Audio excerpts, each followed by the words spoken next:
Sejam bem-vindos ao Advogado do Diabo, a Justiça e os Números. Eu sou a Diana Ramos, diretora do Jornal Negócios, e o Advogado do Diabo é o Luís Miguel Henrique. Olá, Miguel, bem-vindo mais esta semana. E esta semana, inevitavelmente, vamos olhar para o caso da Justiça que abalou, fez estremecer a política em Portugal e acabou por determinar a demissão do Primeiro-Ministro. Falamos, naturalmente, da Operação Influencer, nome curioso também, que levou à detenção do chefe de gabinete do Primeiro-Ministro e de um dos melhores amigos de António Costa, o advogado Diogo Lacerda de Machado. Há ministros socialistas e ex-ministros suspeitos também em negócios que vão do lítio ao hidrogênio e à instalação de um centro de dados em Sines. Miguel, o que é que está em causa neste processo e é ou não surpreendente haver buscas judiciais à residência do Primeiro-Ministro e uma investigação que visa diretamente um Primeiro-Ministro em funções? Mesmo não o visando, a verdade é que o nome dele foi ligado a esta investigação. Isto é normal? Não, felizmente não é normal. E por muitas vezes que na comunicação social, na nossa vida, nós nos encontremos e cada vez mais, e porque eu daqui a pouco vou chamar, vou trazer à colação uma entrevista que há poucos dias atrás no Jornal do Sol o Presidente do Supremo Tribunal de Justiça deu e que passou um bocadinho ao lado e percebi, e agora, não é, 4 dias ou 5 dias depois percebe-se, até porque foi ele que teve que validar, enquanto Presidente do Supremo Tribunal de Justiça, as escutas que irão iniciar ou instruir o processo que correrá no Supremo Tribunal de Justiça contra o Primeiro-Ministro ainda em exercício, António Costa. Era óbvio que quando ele fala, aquilo não era um desabafo de quem apenas falava alertadamente, é alguém que leu, é alguém que conviveu diretamente com documentos, com transcrições, com um conjunto de informação e que registou, ou pelo menos que é um problema também, isto é, percebe-se claramente que o Presidente do Supremo Tribunal de Justiça já tem uma ideia pré-concebida sobre um determinado ambiente. O que não sei até que ponto é que depois as coisas terão a devida isenção e imparcialidade. Dos arguidos tenham que aquilo considerava as afirmações do Presidente do Supremo como conversas de café. Mas não é bem, porque estamos a falar de alguém que, uma conversa de café é alguém que ouve alguma coisa, notícia, ele lê um jornal, ouve um comentador e depois a partir de tira a sua própria opinião e fala. Não é o caso. Aqui estamos a falar de uma pessoa que leu e teve que validar, nomeadamente houve escutas que estão validadas e que vão instruir o processo, e houve outras que ele entendeu que não tinham relevância criminal e que não irão ser matéria de apreciação. Contudo, volto a dizer, é extremamente hoje, uma semana quase depois dessa entrevista, percebe-se, e lida a posteriori, percebe-se de alguma gravidade de alguém que conhece diretamente os casos e mais, que vai ter um papel importante na decisão. Isto para responder à tua pergunta se é normal. Não, não é. E o que é que está aqui em causa também? O que está em causa são um conjunto de negócios que... E vamos separar aqui a questão política da questão jurídica. A questão política, muitas das vezes, aquilo que pode ser um comportamento imoral ou um comportamento amoral, isto é, seja contra a moral e ética, seja até sem lei, poderá não ser ilegal. Portanto, aquilo que eventualmente consta, e eu quero fazer um bocadinho esta separação, é quase tudo o que nós temos vindo a saber, do ponto de vista moral e da ética, do ponto de vista dos negócios, ela é altamente censurável. Se daqui haverá matéria para construir um processo crime contra um conjunto de pessoas e até eventualmente naquilo que alegadamente irá ocorrer no Supremo Tribunal de Justiça contra o Primeiro-Ministro António Costa, já são outros 500. Mas é possível que o Ministério Público avance para buscas na residência oficial sem ter fundamentos sólidos para a realização dessas mesmas buscas?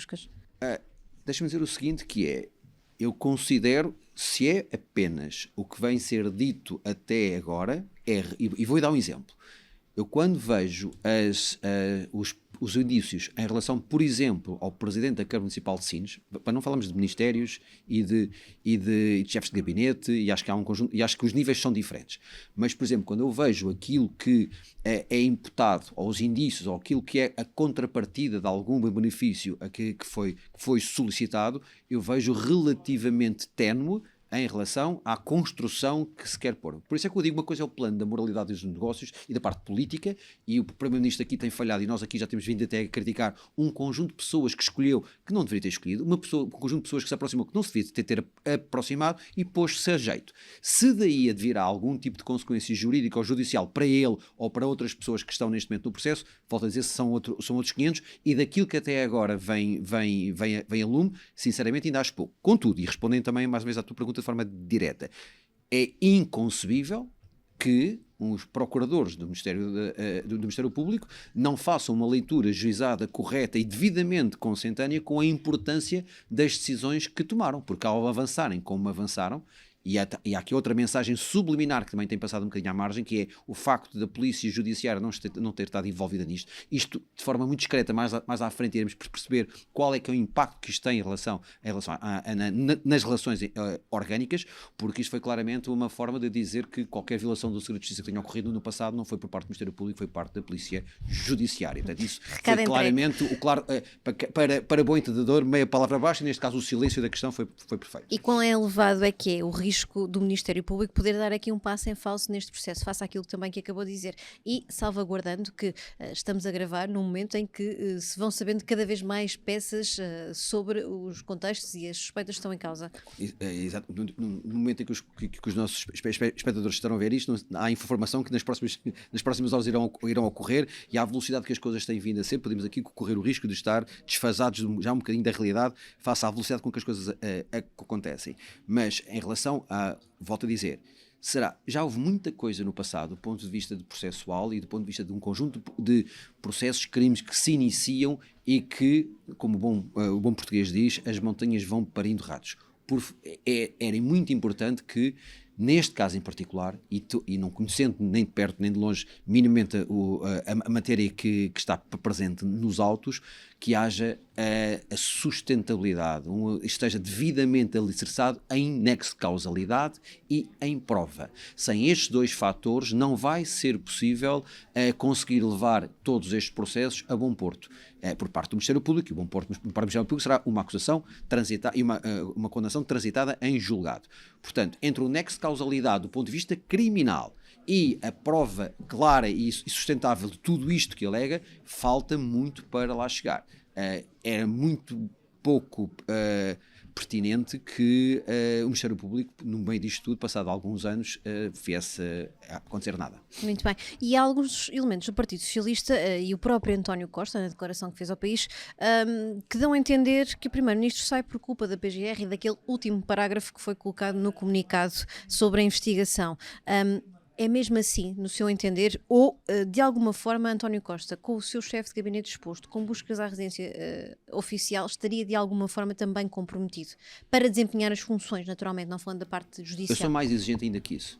A partir do momento em que ele validou, o ministro Galamba, como validou e endossou a sua própria confiança, bastava apenas e somente para que isso, eventualmente, a sua capacididade e a sua imagem já tivesse sido proposta em causa. Mas, volto a dizer, eu tenho se calhar um grau e um padrão de exigência moral que com o Primeiro-Ministro, eventualmente, e alguns membros do Partido Socialista não se revêem.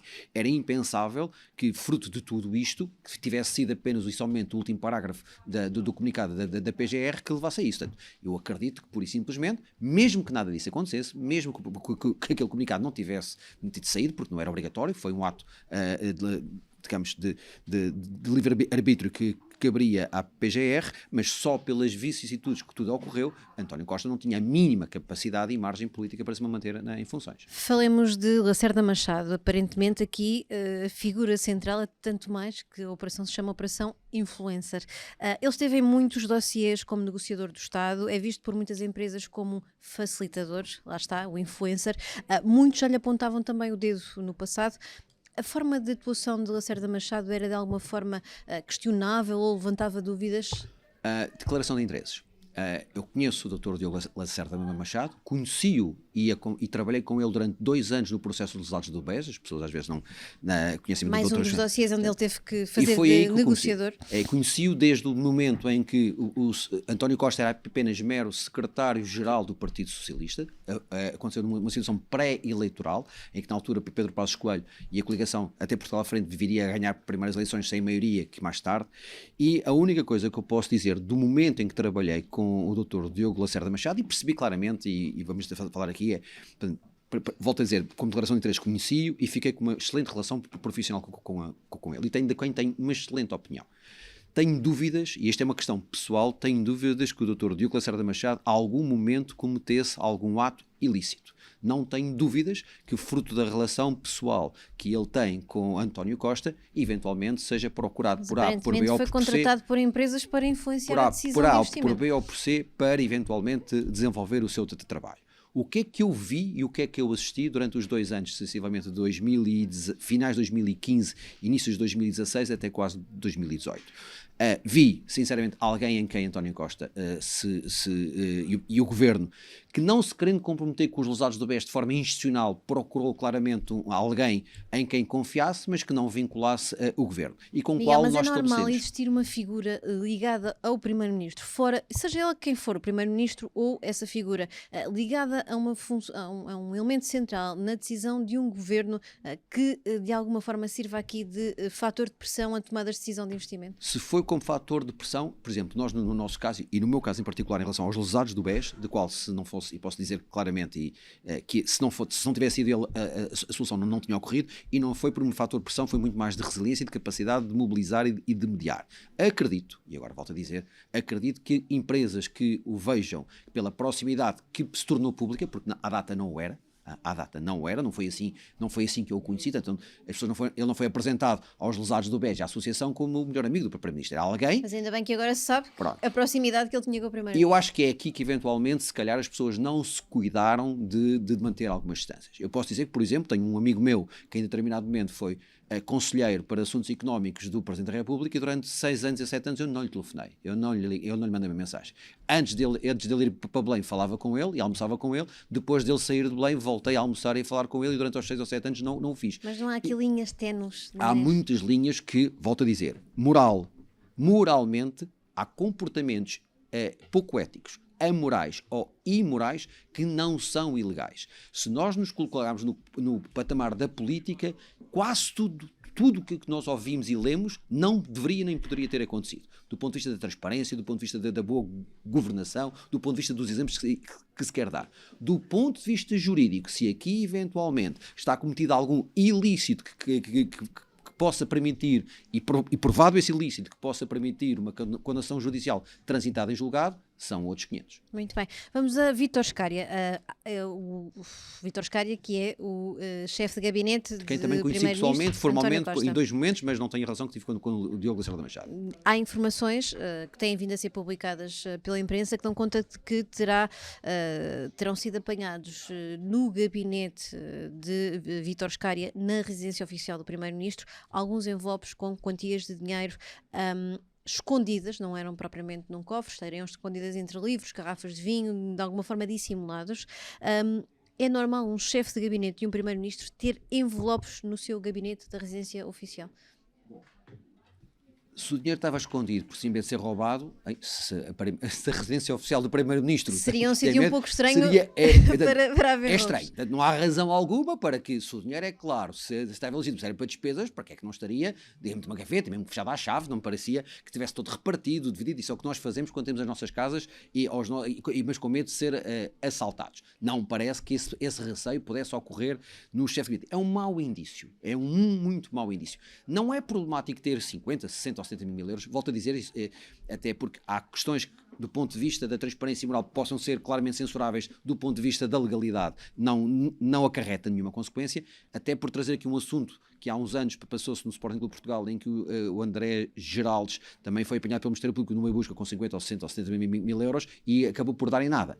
Percebe-se claramente que havia alguma coisa que era estranha, mas daí a ter prova para condenar é difícil. Em relação a Vítor Scária, a explicação depois que é dada é que é muito complicada. Aí é que está, o advogado já veio dizer, entretanto... Se a explicação é o chefe de gabinete... Só para contextualizarmos, o advogado já veio dizer também esta manhã que esses seriam valores recebidos por Vítor Scária por prestações de serviços em atividades anteriores. Que atividades é que são estas que pode um chefe de gabinete exercer? Estes governos obrigam os prestadores de serviços profissionais a que tudo o que recebem acima de, salvo erro, 2 mil euros tem que ser por transferência bancária, porque há cada que se tem 70 mil euros em cash, em dinheiro. Segundo, como é que um chefe de gabinete de um primeiro-ministro presta serviços a terceiros e a particulares Porquê? A quem? A como? Sinceramente, e fruto da explicação, eu estou curioso pelos desenvolvimentos seguintes. E depois perceber como é que é apresentado, nomeadamente, o RS dessa pessoa. Quer dizer, é como trabalhador depende de uma parte e depois é como independente, é chefe de gabinete nos dias úteis e depois é prestador de serviço ao fim de semana. A explicação é muito terno, mas ela, imagino eu, que haja algo de racional ainda por trás disso e que possa ser dado.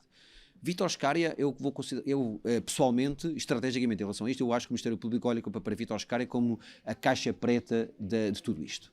O chefe de gabinete, por tudo que vem nos última década e meia, o trabalho que fez ao longo dos últimos 10 ou 12 anos, que vem desde Sócrates, acompanhou e depois passou como para António Costa. económico. Portanto, mais aí o pouco cuidado, independentemente das capacidades, independentemente da competência técnica, era necessário António Costa escolher para o seu chefe de gabinete alguém que tinha estado envolvido com Sócrates, com todo o peso. Lá está, do peso de imagem que isso acarreta, não era necessário. E Vítor Scária deve ser as pessoas mais competentes do mundo, mas há outras em Portugal. E acho que este é o cuidado que António Costa não teve, além de outras coisas que daí poderão ocorrer em relação ao futuro. Mas Vítor Scária claramente será a caixa negra da informação de tudo isto. Outra questão que é para o Ministério Público. Diogo Lacerda Machado tem estrategicamente um ponto de interesse específico, porque não é à toa que no dia de ontem, quinta-feira, em que estão a ser ouvidas as testemunhas, Diogo Lacerda Machado está a ser deixado para último. Portanto, é um claro sinal que primeiro o Ministério Público e o Tribunal querem perceber toda a informação e concentrar em Diogo Lacerda Machado o último depoimento, o que normalmente mostra o interesse específico que o Procurador terá em relação à questão. Quem é a cabeça do processo, no fundo. Certo. Miguel, e o que é que isto nos diz sobre a política atual? Isto de alguma forma também vai alimentar aqueles discursos mais do extremo? Vai, porque muito do discurso da extremidade é exatamente toda a perda de valores e a perda de transparência em um conjunto de regras. Infelizmente vai acontecer. Há outra coisa que é importante que é, imagino que nos próximos meses o Orçamento de Estado e um conjunto de questões mínimas vão ser necessárias, nomeadamente a substituição da liderança do PS. O problema que pode acontecer aqui é que daqui de 4 ou 5 meses, e porque a memória é curta, e se nada disto acontecer, ou se, por exemplo, o processo do Supremo Tribunal de Justiça correr com relativa rapidez, vai haver a tentação do Partido Socialista, da nova liderança, se vitimizar em relação a tudo isto. Já está a acontecer em certa medida. E vai acontecer, é óbvio, estrategicamente é o que vai acontecer, e poderá agravar-se em função, volto a dizer, se nada disto trouxer-se mais informação de relevante até às eleições, independente do tempo que os processos judiciais, porque o tempo da comunicação e o tempo da política e o tempo dos tribunais é outro, mas serão tempos muito difíceis que eventualmente caberá às instituições e aos partidos perceberem que não deixar que este tipo de coisas dividam e partam a sociedade e particularmente caiam nos extremos, porque no médio e no longo prazo isso é a ruína de qualquer sociedade democrática.